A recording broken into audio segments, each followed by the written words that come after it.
Your life passes you by. You see how everything fades away. All the people you love begin to die. You forget how precious memories are. I'm a renegade, walking through the fire,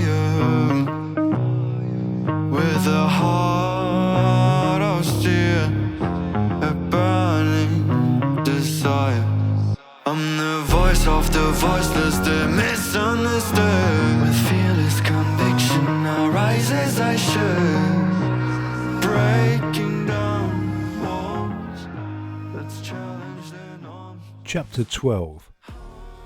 Marshall's commitment to work was spotty at best today. He'd gained some of a day yesterday, but it felt like he was losing more than that today. Not that he begrudged Kenneth the payback, but he knew his friends would ridicule him when or if he eventually made it to the club that evening. Lunch on the ward had gone without a hitch, and it was always a bit of a relief getting through a high-risk part of the day that way.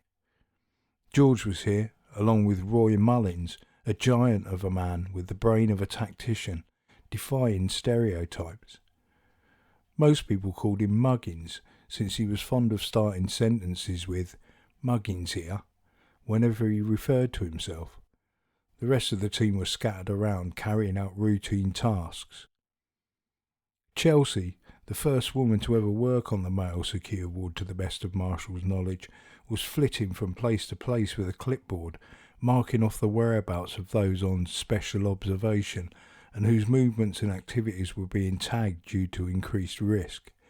This would usually be because they'd recently been violent to others or attempted suicide or engaged in some other dangerous activity. Robin was a wiry man with delicate features and a temper like a rabid whippet. His real name was Reuben Finch, which he hated as much as Marky hated Timothy. Also, like Marky, he'd been quietly relieved when Bundu had one day said, "Ruby Finch, that's a fucking Robin, isn't it?" Robin replied yes, and Bundu had used it so much everyone used it now. Marshall walked to the lounge, sat down in an armchair and lit a cigarette. He returned his lighter to his pocket safely and scanned the room. Keith was over by the TV lighting a patient's cigarette. Keith was a nursing assistant, but you'd think he was a staff nurse to listen to him talk. He had an opinion about everything care-related, and it was right, at least as far as he was concerned. George had been the first person Marshall had seen at the start of the shift, and he'd asked if George had anything else from Cyril. George had commented that Cyril had completely clammed up about the subject now, but seemed to be less agitated about the whole thing. Marshall had been musing about it periodically throughout the shift, but figured he'd give Cyril a break from his probing and hadn't asked again. Of course, he now knew that Cyril wasn't making things up and was putting a plan together about how to proceed with what his conscience was calling the investigation. Being a Saturday, none of the patients had left the ward for their usual trips to therapy areas, and this could create a tense atmosphere sometimes. Afternoons were either overly sedate, since everyone had eaten and just wanted to laze off the bloat, or they could get testy with each other from a kind of stir-crazy. The weather was dry and pretty mild, so Marshall decided he would finish his cigarette and go enlist George to help escort some of them out into the secure garden. It couldn't hurt to preempt things, especially since he wanted a quiet day and to get out of here without incident. Half an hour later, he and George were in the customary staff station, sitting in a large gazebo, the only covered area in the quarter-acre grass-covered space called the garden. The whole affair was surrounded by a 15-feet tall brick wall, which matched the walls of the hospital building. Victorians built things to last, and you'd need to be superhuman to scale it if you thought about getting out that way. Marshall actually preferred being out here in some ways. There were no blind corners to be concerned about. You could see the whole thing from where they sat. Some of the patients were kicking a ball around. Some just wandered seemingly aimlessly, much like they did indoors.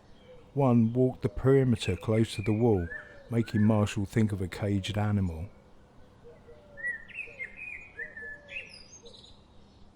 "I heard that Shauna's off to pastures new," said George. "Wasn't aware you knew her, George," replied Marshall.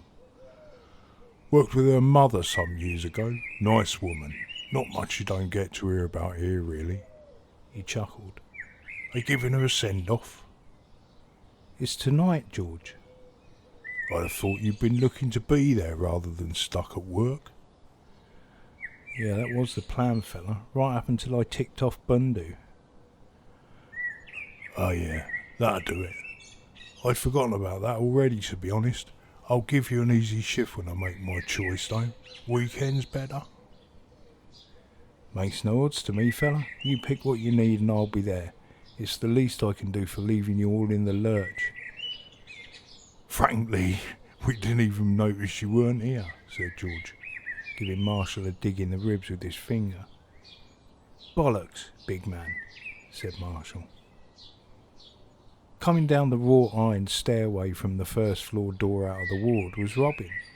The pair watched as he approached them, and when he was about 15 yards away he said, "You alright, lads? There's a brew upstairs. Figured I'd swap for you to go up." "Aye, aye," said George, and without waiting for a debate he started heading for the stairs. Marshall didn't mind. There was little in the way of conflict amongst this team, and if working in a locked ward taught anything, it was cooperation. Robin scanned the garden area, taking in the patients and their relative positions before sitting next to Marshall on the bench. "What do you make of this girl disappeared in there, Marsh?" Marshall started. "What did you just say?" "Aye.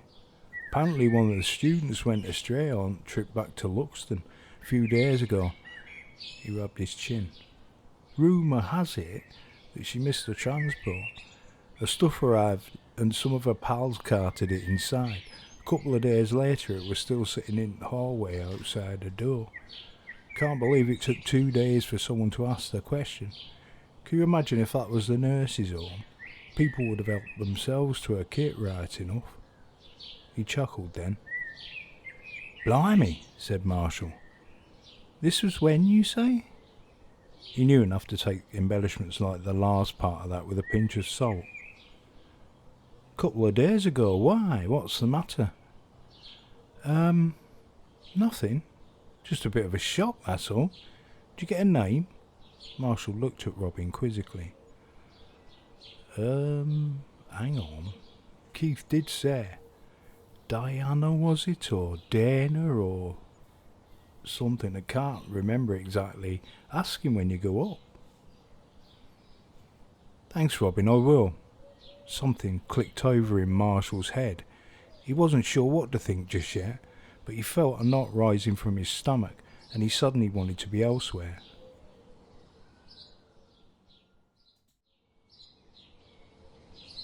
Half an hour went by, during which Marshall found his attention wandering, and he had to keep dragging himself back to observing the people in his charge. Chelsea's arrival downstairs shook him out of his fugue, and he thanked her and headed back up to the ward. When he got there, George was playing chess with a patient in the dining room. The man was chatting away merrily to his auditory hallucinations. "Yes, I know he's trying to pen in my rook. Could you just let me play? It's not polite to talk to someone who's trying to concentrate." There was a pause whilst he listened. "Don't give away my strategy. He's only sitting there." The man gestured with both hands at George across the table. Marshall walked past and commented, "Winning, George?" "Not really fair, 2 against 1, is it?" he replied with a wry grin. Marshall carried on through to the lounge, and Keith was still there, sitting in one of the armchairs. It seemed he may not have moved from this room since Marshall had last seen him. Roy was there, standing in front of the TV watching cricket, and Marshall called out, "Stick on a brew, Muggins." Roy wheeled and headed for the kitchen with a head tilt of acknowledgement, and Marshall turned his attention to Keith and said, "So, China, tell me about this missing student."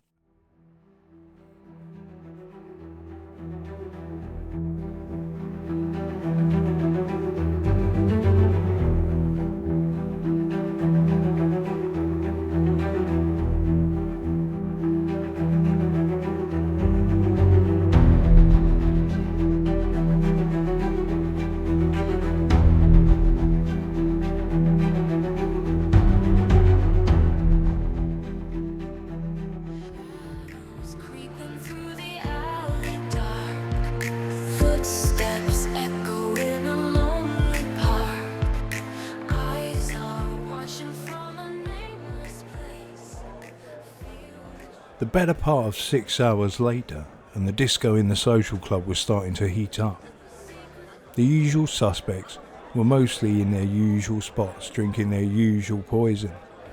The ones who lived on site chose this familiarity for many reasons, not least the club price alcohol and the fact that there was no driving involved. Add to that the fact that there were seldom any outsiders who came in, and it was safer than most pubs. A couple of times in the past, groups of local lads had turned up thinking it might be a good place to drink on the cheap and maybe start some trouble, with the ability to be long gone by the time the local law arrived. On each occasion, the fly in the ointment turned out to be the resident secure unit staff contingent, who used these interlopers as practice for their daytime occupation, putting out of control psychotics back under control. The only reason some still made these forays on site was because country adolescents sometimes have short memories and not enough to occupy themselves with. As a result, the police seldom visited the hospital at all, since what happens in the asylum stays in the asylum. Marky and Round had got over early to hang a banner over the stage saying, "Sorry you're leaving," with not an apostrophe in sight, but it's the thought that counts. At least the one over the bar, which simply said "Good luck," was spelled correctly. They primed the DJ with a list of Shauna's favourite songs and settled down with a pint each to wait. By the time Elaine, Shauna, Derek and Nicola turned up, the pair were a good couple of chugs into their third. They both watched the group pay their token entry fee to a man at a table by the door. In this instance it was Jimmy. He wasn't a regular, so he was probably doing someone a favour. In his plaid shirt and tank top, it was plain he didn't really get out much, at least not to events like this. Marky didn't see Shauna's little group waving as they made their way over. He'd been distracted by a group of young girls who filed in the door behind them, undoubtedly part of the new group of students due to start work on the wards on Monday. Sometimes they would turn up early if they'd heard good things about the social club from other cohorts. Elaine walked up to him, shot a glance at Nicola and Shauna, who acknowledged with knowing smiles, and then stepped into Marky's eye line, blocking his view. He tried to crane his neck around her, but she shifted again, and he looked up into her face then. "For a nice girl, you can be a real killjoy, love." He feigned annoyance. "They'll be here for some weeks yet, Timothy. Shauna, on the other hand, will not." She planted her fists on her hips and cocked her head in defiance. Without moving, Marky raised his voice and said, "Evening, Shauna." "Thanks for the decorations, Marky. Really transformed the place." Marky looked downcast as Elaine shifted to allow Shauna to see him, and she added, "I'm messing with you. It looks great. I really appreciate it." "You're always welcome, love. There's a collection behind the bar for you too. Might not have to buy a drink all night. We figured that'd be compensation for the lack of balloons and stuff. Oh, and there's no stripper, sorry. Round said he'd do it for nothing though." Still will, offered Round. Let's get a drink in then, said Shauna, screwing up her face. I'll need to be a bit less sober if that's on the cards. I better put the word around too.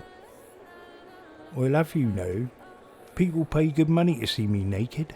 It's 30 quid a night usually. He puffed out his chest and curled an imaginary bicep. I've got 60 in my purse. If you save it for 2 nights from now, after I've gone.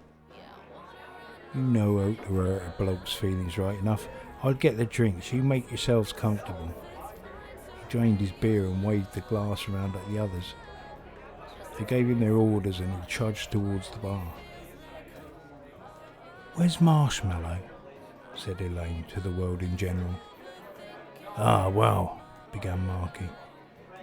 He's had to work for Kennett. I don't know the full story, but he pissed off Bundu. Says he'll be over as soon as he can. Well, as long as he's coming.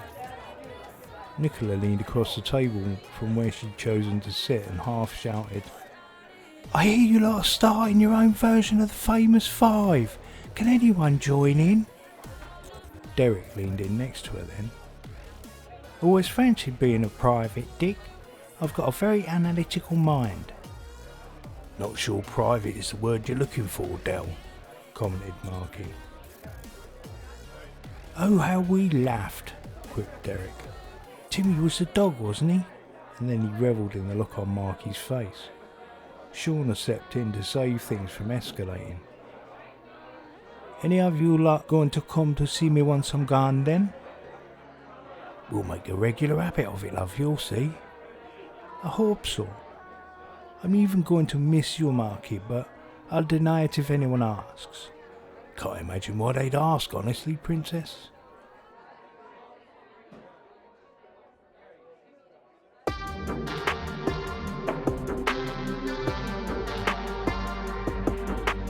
When a bass gets moved, couple hits to the face.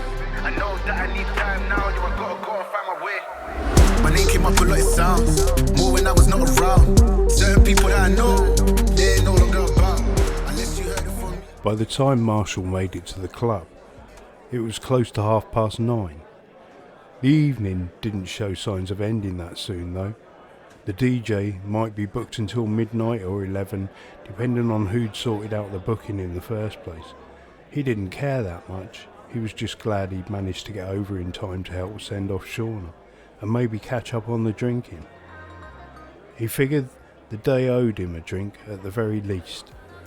He paid his dues at the door and took a step into the room to scan for his friends.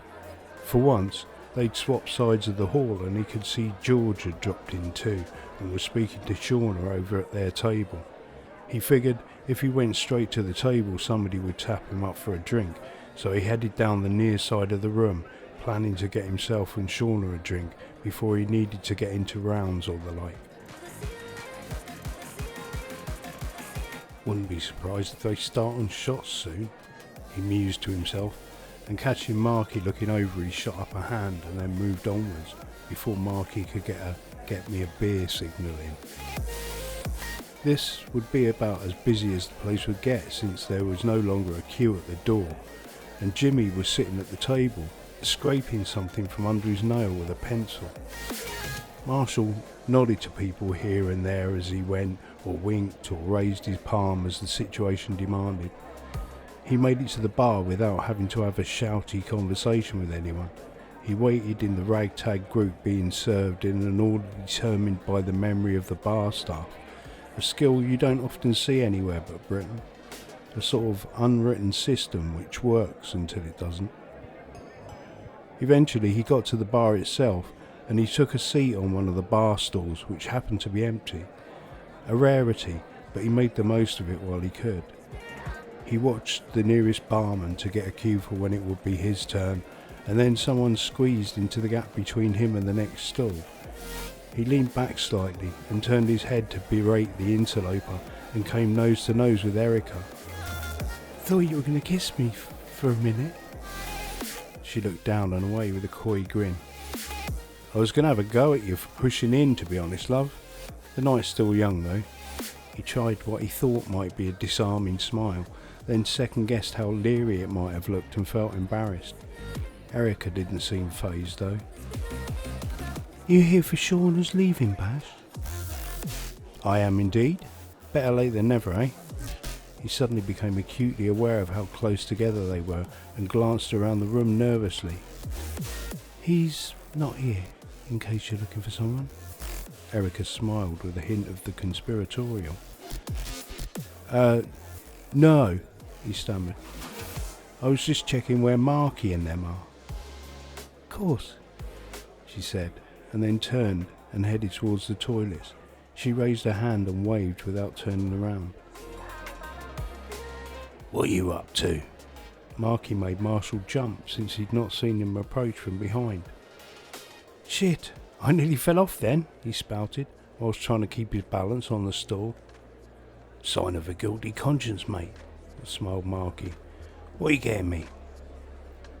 "Well, getting served here takes bloody ages, but I was getting something for me and one for the person abandoning ship. The rest have just got a round in, so get me one too and I'll shield you from the next couple of rounds." "Good man. Usual?" "Dead on." "See you over there. Won't be long." And Marky sloped off. Marshall didn't have to wait much longer and put in his order, waited for the glasses to arrive and picked all three up with both hands before gingerly getting off the stool and heading to meet the others. A sardonic cheer rose from the group as he drew up to them and put down the drinks. Yeah, he replied, "Joke's on me." "Glad you could join us," said Elaine with her habitual head cock. "Just pleased to see you. I know work's more important than everything." Shauna copied Elaine's tilt of the head. Marshall gestured to the table. "One of those is for you, love. At least I didn't bugger off for good." A general "ooh" went up from everyone then, and he shot his eyes to the ceiling. "Alright," he said. "Bad taste, I know. Sorry, Shauna. It's been an interesting day, but one I didn't ask for. You enjoying yourself so far?" I'm a few in, if that's what you were asking. DJ's not bad. Not enough rules to do it for my liking. But people are happy. That's what matters. Don't you be bringing it down," she admonished. "Wouldn't dream of it. Here." He reached into his pocket and pulled out a small package, reaching across to hand it to her. "Don't get too excited. It's just something small." Shauna looked like she wasn't going to be able to speak for a second, then found her voice. "Whatever it is, I'm really grateful, Marshall. Thank you." He received the second coy expression of the night along with the second sarcastic cheer. Elaine moved to the seat next to Shauna and they set to poring over the opening of the gift. Marky leaned over to Marshall and said, "More power to you, fella. You have to be the only person I know who can dig when he's in a hole and end up getting out of it, instead of going deeper. That takes skill, my friend." "Smoke and mirrors, mate. Smoke and mirrors." "Anyway," said Marky, "I got some interesting news.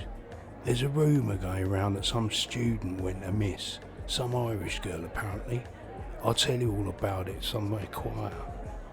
He looked puzzled when Marshall's expression didn't change. "We need to speak sooner rather than later, matey. I've heard the same thing, and I have some other stuff we need to get into. It'll go some way to explaining why I was at work today instead of here. But more to the point, it will probably blow your mind. I was starting to disbelieve it myself, but this stuff has nailed it into my anxiety levels." He leaned in even closer. "We need to be present for Shauna, but I reckon it's best if we call it a night early." "Sounds ominous, Marsh, but it's a shame for good beer to go to waste."